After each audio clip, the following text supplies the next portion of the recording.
देखो बच्चों, इसमें आपका अगला टॉपिक है बायोलॉजिकल साइकिल का। एक नाम है मेंस्ट्रुअल साइकिल। मेंस्ट्रुअल साइकिल, ये जो मेंस्ट्रुअल साइकिल है कैसे और कितने दिनों में कंप्लीट होती है, इसको हम लोग सीखेंगे। तो टोटल डेज इसका होता है 28 डेज। ये यहां पे कैलकुलेट करना है। हाउ यू कैन काउंट और कैलकुलेट 28 डेज। इट मीन्स ये एनिमल्स कॉन्टिन्यूअस ब्रीडर कहलाते थे। 28 डेज की साइकिल होती थी। आफ्टर 28 डेज फिर रिपीजन होता है, रिपीट करेगा ओवम का formation. This cycle completes in following steps. तो अब देखेंगे, first step is known as menstrual phase. First is known as menstrual phase, और या तो इसे मेंस्ट्रुअल फेज कहेंगे या तो इसको हम लोग नाम दे देते हैं ब्लीडिंग फेज और bleeding phase. That is called bleeding phase. Next is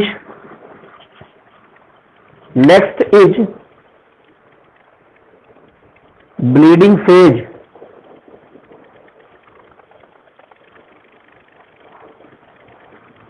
next is bleeding phase.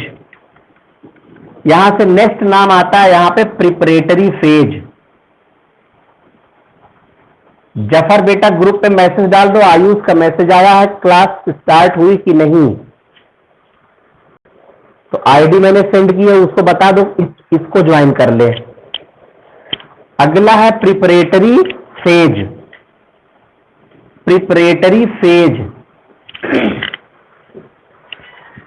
Preparatory phase और proliferative phase. Proliferative phase, preparatory phase और proliferative phase. Next ovulatory phase. Ovulatory phase and other is secretory phase. Secretory और luteal phase. Secretory और luteal phase. Menstrual या bleeding phase, preparatory या proliferative phase, ovulatory phase, secretory या luteal phase. याद करिए कितने step होते हैं?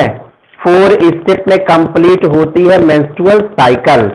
आपको मिला क्या? Menstrual cycle complete in following 4 steps. First is known as, याद करो, बोलो कौन कौन सी फेज है? मेंस्ट्रुअल फेज या ब्लीडिंग फेज।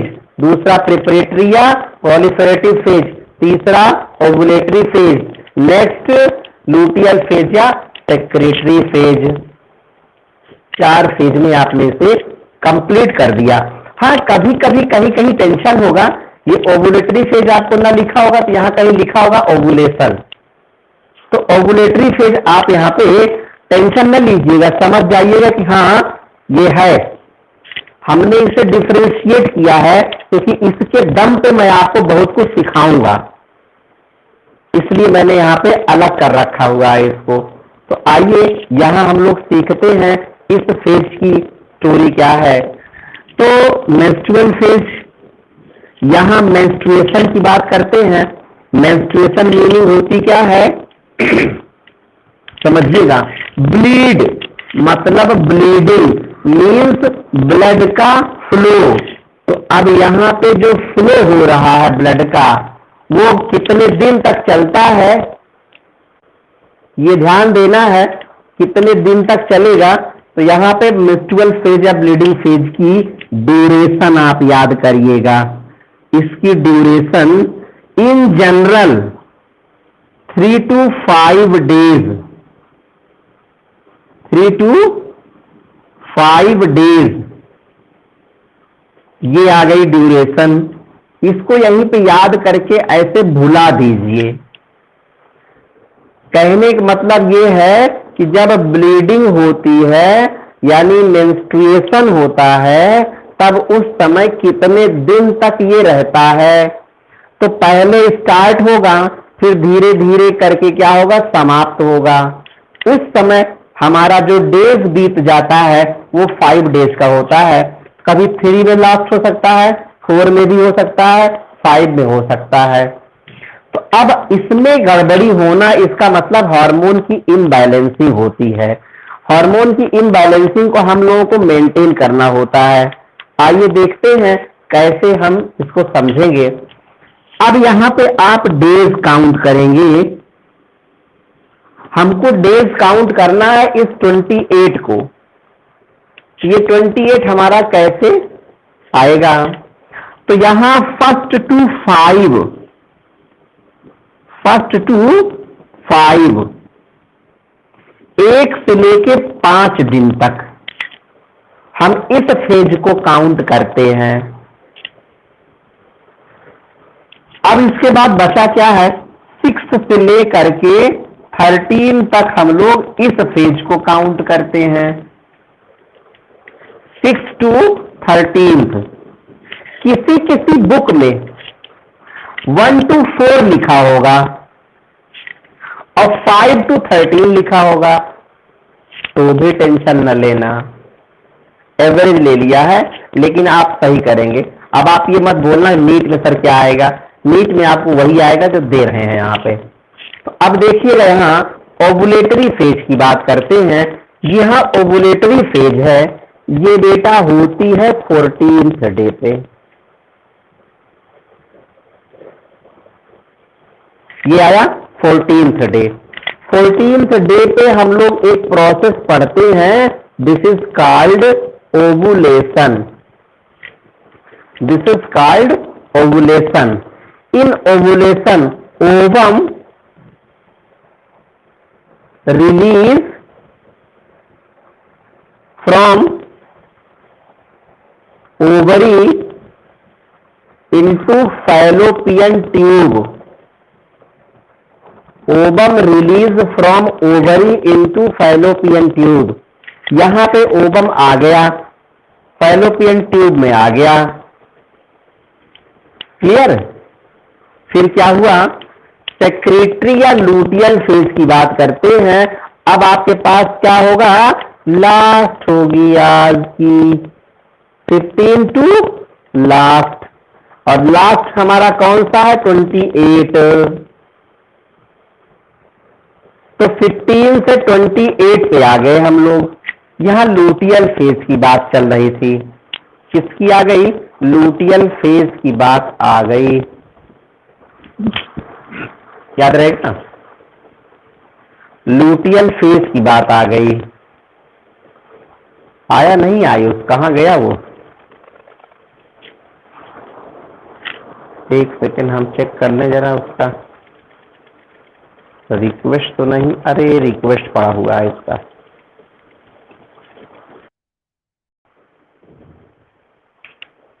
आइए, यहां से हम लोग देख रहे थे फिर से एक बार, menstrual phase, preparatory phase, ovulatory phase, secretory phase. क्या है, मेंस्ट्रुअल साइकिल के फेजेस होते हैं। इस तरह आपने देखा कि मेंस्ट्रुअल साइकिल कंप्लीट होती कितने में, 4 स्टेप में कंप्लीट होती है। First step menstrual phase, preparatory phase या प्रोलिफरेटिव, ओवुलेटरी और secretory phase. Then in menstrual phase duration is 3 to 5 days। यहाँ counting of days first to 5, counting of days 6 to 13, counting 14th, counting 15 to last. At 14th day ovulation takes place। in this process ovum release from ovary into fallopian tube। याद करिएगा, हमने आपको बताया था ऐसे, this is ovum, ovary, and this is called fallopian tube. यहाँ है ovary, हमने इसका नाम दिया ओवरी। इस ओवरी से ओवम जो है वो रिलीज होता है, यहाँ आ जाता है। इसी प्रोसेस का नाम होता है क्या? ओव्यूलेशन नाम होता है। This process is called ovulation. यहां से ओवम रिलीज होकर के फैलोपियन ट्यूब में एंट्री मार गया है। अब यहाँ पे फर्टिलाइजेशन होता है। तो फर्टिलाइजेशन होगा तो आगे क्या होगा और उससे पहले क्या होगा, ये हम लोग सीखेंगे आगे चल करके। तो आइए हम ले चलते हैं आपको। देखिएगा यहाँ आपको बताया था उस दिन एक और चीज कि हमारे पास ये थी प्राइमरी oocyte थी। रिवाइज करा रहा हूं। प्राइमरी oocyte से क्या आई? सेकेंडरी oocyte आई। यानी प्राइमरी oocyte के सराउंडिंग में हमारे पास क्या हो गई? प्राइमरी फॉलिकल आ गई। ठीक है, यानी कि ग्रेनुलोसा की लेयर आई तो प्राइमरी फॉलिकल हो गई। इसके ऊपर फिर से लेयर चढ़ गई, यहां से ऐसे सेकेंडरी फॉलिकल हो गई। फिर इसके ऊपर ऐसे लेयर चढ़ गई, अंदर यहाँ पे कैविटी डेवलप हो गई। कैविटी का नाम क्या था? Fluid filled cavity known as antrum. Outer layer is theca externa, inner layer is theca interna, that is known as tertiary follicle. And after this tertiary follicle converted into mature Graafian follicle, ये convert हो गई mature Graafian follicle in which secondary oocytes present. अब आपके पास क्या हुई? Secondary oocyte है, क्योंकि यहाँ पे मियोटिक डिवीजन हुआ था, मियोसिस फर्स्ट हो गया था, मियोसिस फर्स्ट हुआ था। आफ्टर दैट ग्रेफियन फॉलिकल से क्या होगा? यहाँ पे आ गया बेटा ओवुलेशन का काम हो रहा है। ये ओवुलेशन है, यहाँ याद रखिएगा 14th डे है। उस दिन मैंने आपको बताया था प्राइमरी फॉलिकल्स जो होती हैं वो कन्वर्ट हो रही हैं, ग्रोथ कर रही हैं सेकेंडरी फॉलिकल में, और सेकेंडरी फॉलिकल कन्वर्ट हो रही किसमें? टर्शियरी फॉलिकल में। और tertiary follicle converted into mature Graafian follicle. In mature Graafian follicle secondary oocyte release in the form of ovum and the rest structure present after ovulation is known as, next structure जो है उसका नाम हो जाता है corpus luteum. This is called corpus luteum. समझ लीजिएगा, यहां से कार्पस लूटियम आया। अब सोचिएगा, ये फर्स्ट है फॉलिकल, प्राइमरी फॉलिकल है। यहाँ पे क्या हुआ था? बर्थ हुई थी बच्चे की। जब बच्चा जन्म लिया था तो उसके अंदर क्या थी? प्राइमरी फॉलिकल सेल्स थी, है ना। और जब वो ग्रोथ, अब यहाँ पे क्या हुआ? मेंस्ट्रुअल साइकिल के दौरान ये प्राइमरी oocyte के ऊपर ग्रेनुलोसा की लेयर आएगी। सेकेंडरी oocyte, प्राइमरी oocyte से, प्राइमरी फॉलिकल से secondary follicle, then tertiary follicle, then mature Graafian follicle. इतना समय कहां से कहां तक है? यहां से यहां तक है। ये बेटा 13 दिन का मामला है, एक दिन का नहीं होता है। टोटल 13 डेज लगते हैं। अब आप सोच रहे होंगे भैया सर आपने तो ये बता दिया कि यहाँ ब्लीडिंग हो रही है और दूसरा यहाँ पे हमने क्या किया? प्रिपरेशन करा दिया, ऐसा क्यों हो रहा है ना सवाल? कि 1 से यहाँ से 13 तक तो प्रिपरेशन चल रही है, यानी ग्रोथ हो रही है, और यहाँ हमने कहा this is called bleeding phase. कितनी? 1 to 5। तो असलियत तो 6 से 13 की ग्रोथ है ये। ना ना ना ना, यहाँ टेंशन है इस बात का, हमको समझना पड़ेगा इस बात को कि देखिए ध्यान से 1 to 5 this step is common step. बात को समझिएगा, this step is common step. Line सोचिएगा, सुनिएगा ध्यान से। The starting of bleeding phase, the starting और beginning of bleeding phase is the sign of the starting of next menses. Next menses की signing होती है। पहली मेंस यानी कि नेक्स्ट मेंस जो आएगा उसके स्टार्टिंग की डेट इसके स्टार्टिंग की डेट के इक्वल होती है। ध्यान दीजिएगा, जिस डेट पे होगी उस डेट पे अगले मेंस्ट्रुअल साइकिल की शुरुआत हो जाएगी। लेट नहीं होना है, उसी दिन से काउंट करेंगे अगली डेट को, यानी अगली मेंस्ट्रुअल साइकिल का ब्लीडिंग का फेज कब आएगा हम उस दिन से काउंट करेंगे जिस दिन से ये शुरुआत हो रही है। लोग क्या करते हैं, जिस दिन ये समाप्त होती है 5वें दिन, उस दिन से अगले की काउंटिंग करते हैं, यानी 5 दिन का लोचा हो रहा है। और 5 दिन के लोचे से क्या होगा जानते हैं, एक सबसे बड़ा खेल होता है, उस खेल का नाम होता है बर्थ कंट्रोल का मेथड है, काउंटिंग मेथड है।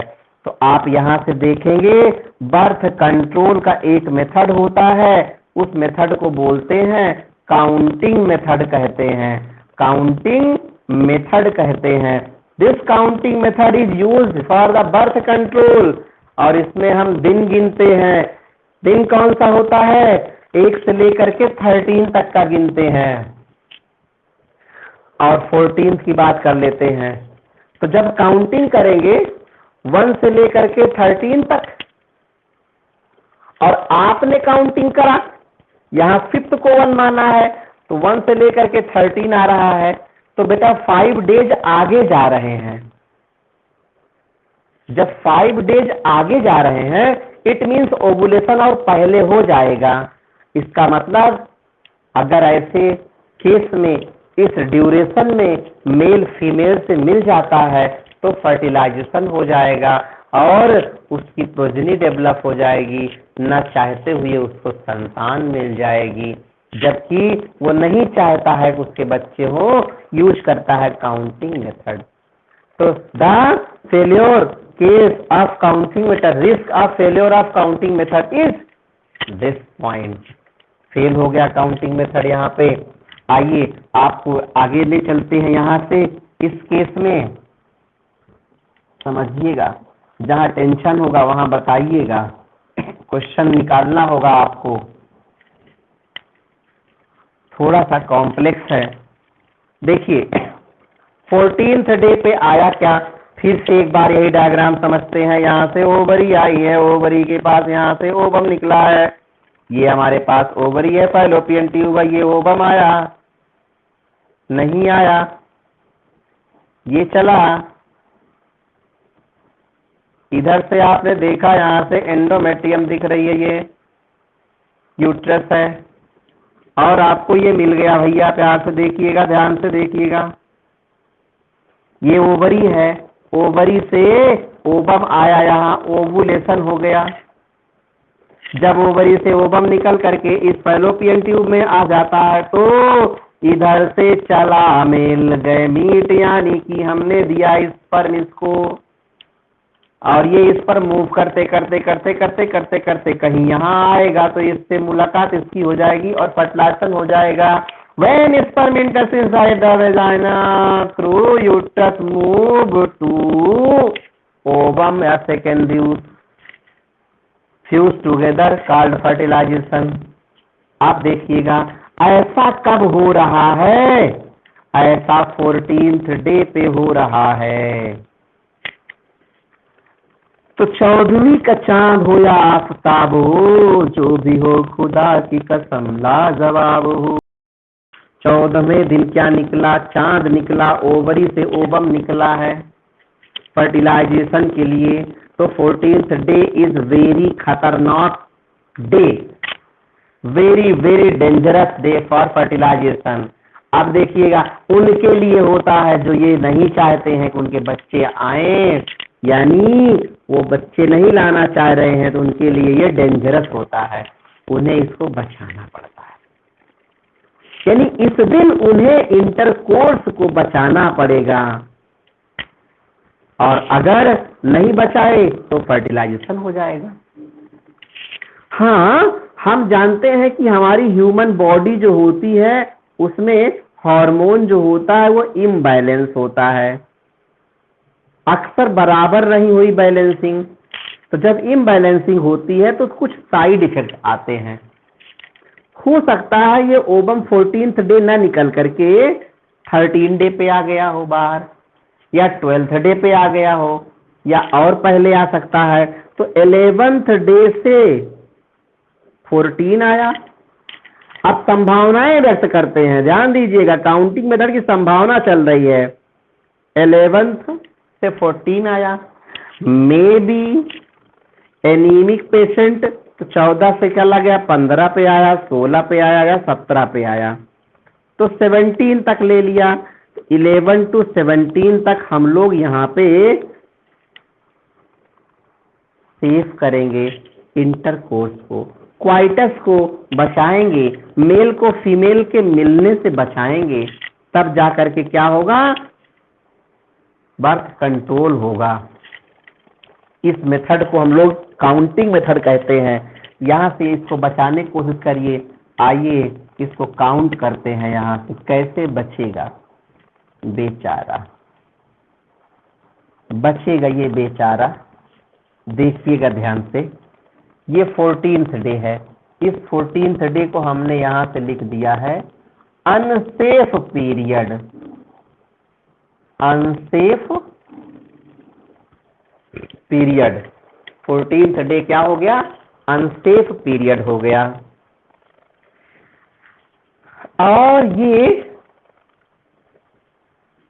आपने देखा 1 से लेकर के 11 तक, ये सेफ पीरियड हो गया, 1 to 11। अब 11 से लेकर के इधर तरफ चलेंगे, यहां से 11 और 14 से चलेंगे कहां पे, 17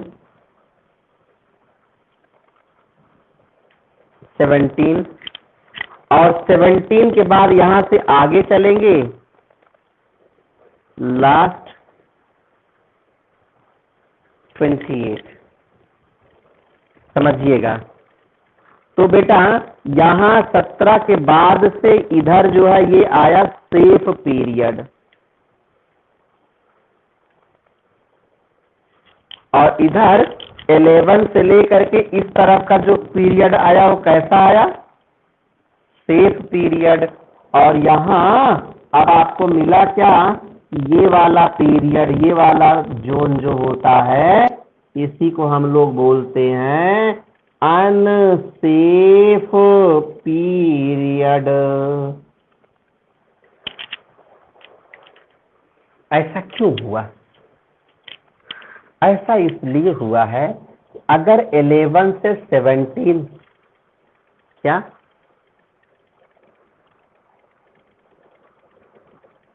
अगर 11 से 17 तक के टाइम ड्यूरेशन में ओवम से स्पर्म मिल गया तो फर्टिलाइजेशन होगा, बर्थ कंट्रोल नहीं होगा।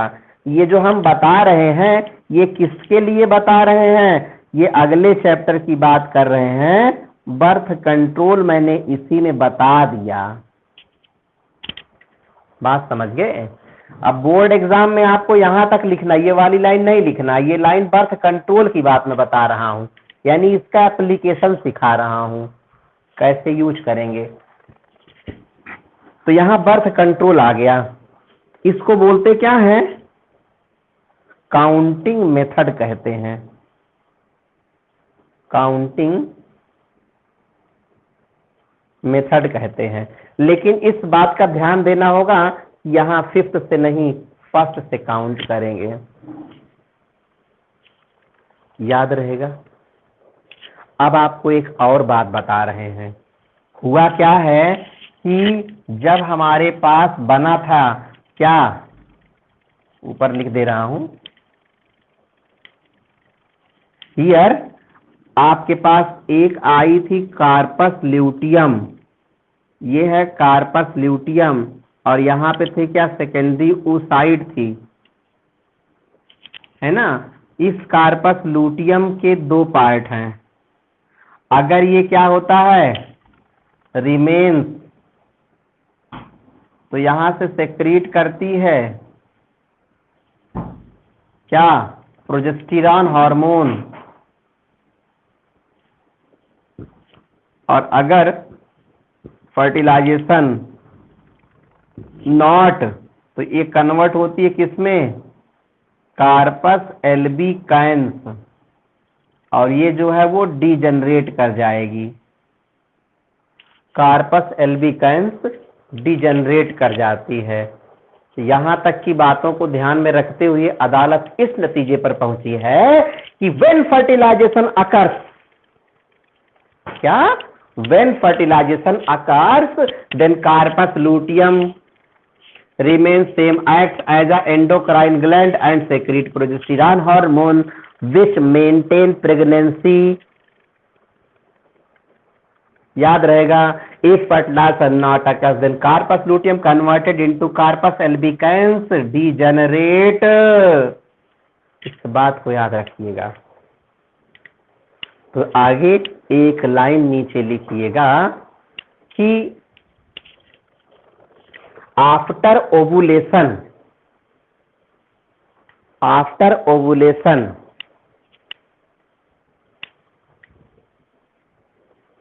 After ovulation corpus luteum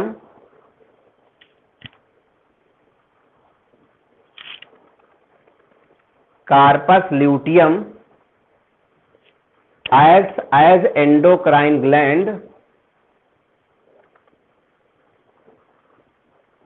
acts as endocrine gland and secretes progesterone hormone,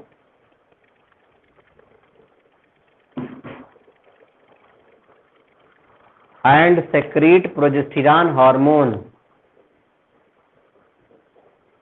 which stimulate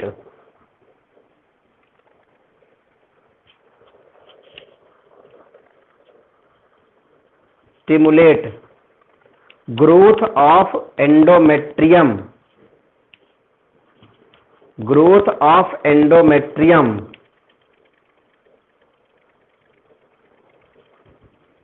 and increase blood supply,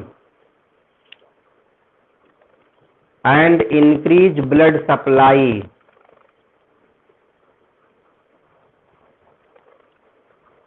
in endometrial tissue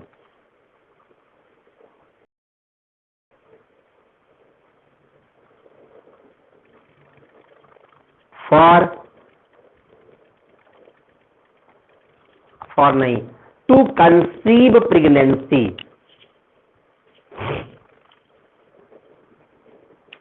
to conceive pregnancy,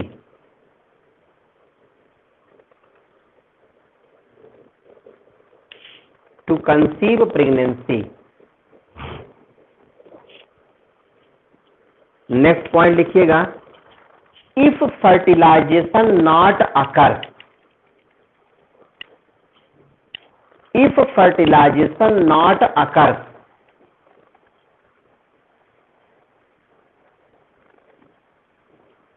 if fertilization not occurs then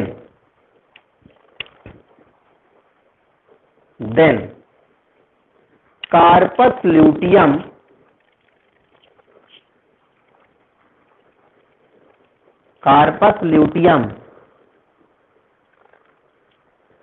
converted into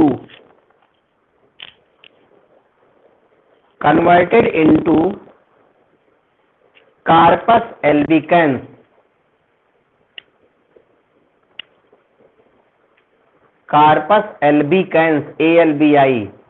albicans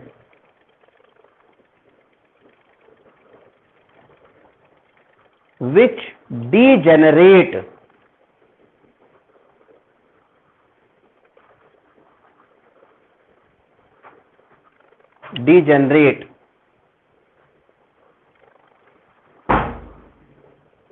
and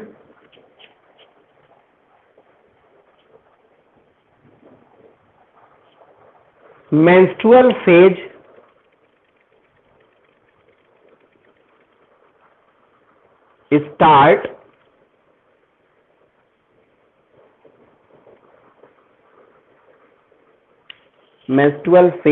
start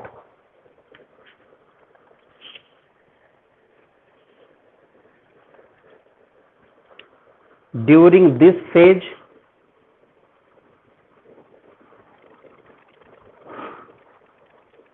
During this phase, degenerated endometrial tissue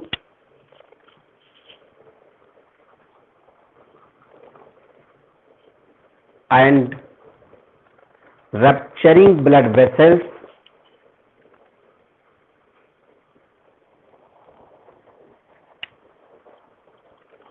secreted through blood.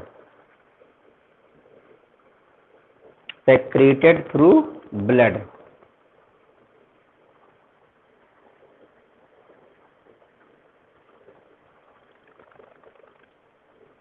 Secreted through blood. अब आप नीचे लिखिएगा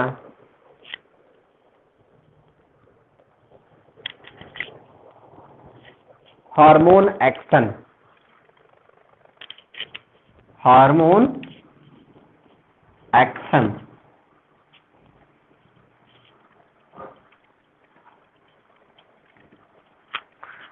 There are 4 hormones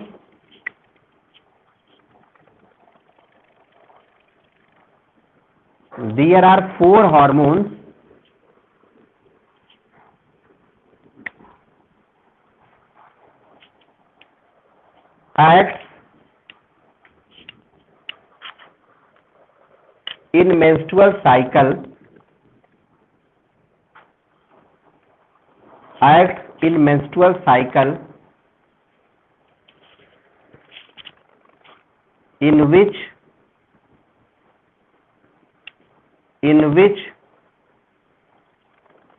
2 ovarian hormone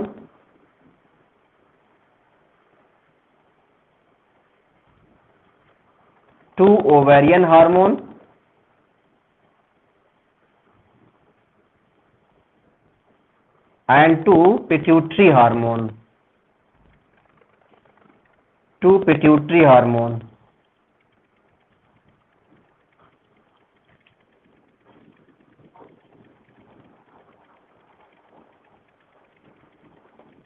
FSH, LH, estrogen, progesterone,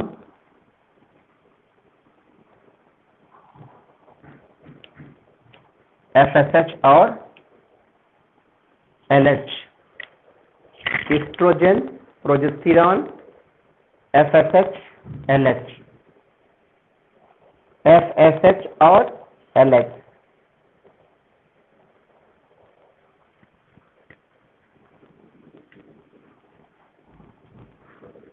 FSH और LH. अब देखिएगा, आपको बता रहे हैं ओवरी ने निकाला इन लोगों को, तो इनिशियल फेज में, प्रिपरेटरी फेज में आपका क्या रहा है, ईस्ट्रोजन और FSH ज्यादा होगा. FSH का मतलब क्या होता है, follicle stimulating hormone. Follicle stimulating hormone. और आपको पता है प्राइमरी फॉलिकल, फिर सेकेंडरी फॉलिकल, फिर टर्शियरी फॉलिकल, फिर मैच्योर ग्रेफियन फॉलिकल, ऐसे है ना फॉलिकल. तो बेटा ये जो फॉलिकल सेल्स की ग्रोथ चल रही है, इसको स्टिमुलेट करने के लिए दिस हार्मोन इज रिस्पॉन्सिबल, ये चलता है. एंड ल्यूटिनाइजिंग हार्मोन क्या करता है, ये ओवुलेशन कराता है. काजेज ओवुलेशन, क्या कराएगा, ओवुलेशन कराने का काम करता है. इट मीन्स ओवुलेशन किस दिन हो रहा है, 14th डे पे हो रहा है. तो 14th डे पे ओवुलेशन जो है वो हो रहा है. इट मीन्स LH का जो कंसंट्रेशन है वो किधर ज्यादा होगा, LH ओवुलेशन के समय होगा. ओवुलेशन के समय में किसका कंसंट्रेशन, LH के समय ज्यादा होगा. इसका मतलब LH से पहले स्टार्टिंग में किसका रहा होगा, FSH का रहा होगा. चलिए, ओवरी से निकला एस्ट्रोजन और प्रोजेस्टेरॉन, और प्रोजेस्टेरॉन कहाँ से निकलता है आपका, तो progesterone also release by progesterone also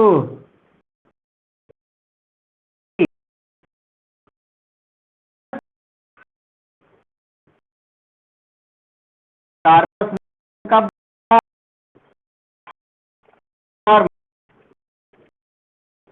after